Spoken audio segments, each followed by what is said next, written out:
There, I changed the RGB in my PC to orange. Is that spooky enough for you yet? So you might have missed it, but a brand new generation of Intel CPUs just launched with Intel Raptor Lake, and alongside with it, a brand new generation of motherboards. And let's be honest, literally no one cares about these new motherboards. Because why would they? These brand new Intel Raptor Lake CPUs are still compatible with your old Z690 motherboards. So what exactly does Z790 do so much differently that it's worth the extra price? Well, honestly, not much. Even just looking at the spec sheet, we can see already that the differences are next to none, with one of the biggest omissions being the fact that there's still only a maximum of 16 PC Gen 5 lanes here. That means that, like with last gen, you'll be able to use a 16X PC Gen 5 graphics card whenever those things arrive, but there's no lanes left over for M.2 NVMe's, a pretty large advantage that AMD this generation now have compared to the Intel platform. Now, that doesn't mean there are no additional lanes. In fact, you do get a whopping 8 more lanes that now run at PCIe Gen 4 speeds. Now, thankfully, when it comes to memory compatibility,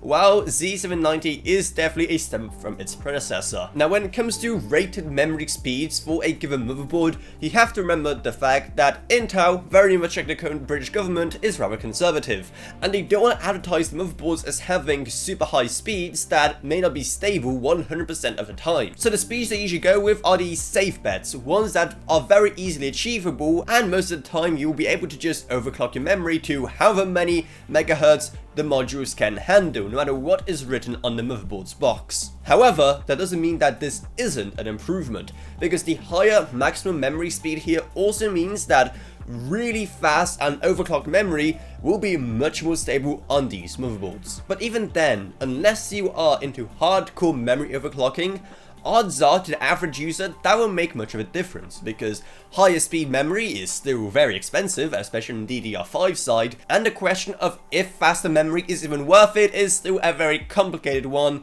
because for the most part, faster memory doesn't really increase your performance by that much. Add that support for additional 20 gigabit per second USB ports, which, let's be honest, most motherboards don't even have that many anyway, and they have it, Z790.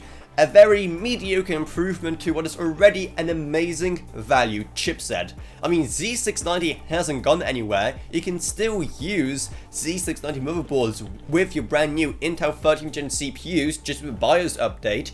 And in fact, Z690 boards are now cheaper than ever. And even the price difference between Z690 and Z790 models of the exact same motherboard is outstanding right now. So if you want to check out some good Z690 motherboards, then make sure to check out some previous videos we've done on them up in the iCards. And hey, while we're still here, if you like this video and you want to help support the tech journalism we do here, then the best way to do that is to support us on Patreon, because even just one single dollar a month truly goes a long way, while you get awesome perks as well. I'd also like to thank my existing patrons, Gavin Burns, Ryan, LKB, Justin Rage, Elev Roniak, Bardash Ralka, Meg Sumner, Shane Allcroft, Lansby, and Jesse Hubman. Thank you guys so much. Support truly goes a long way. Down you can find our merch store, our Discord server, and our social media links as well. But anyway, that's it. I hope you enjoyed this video.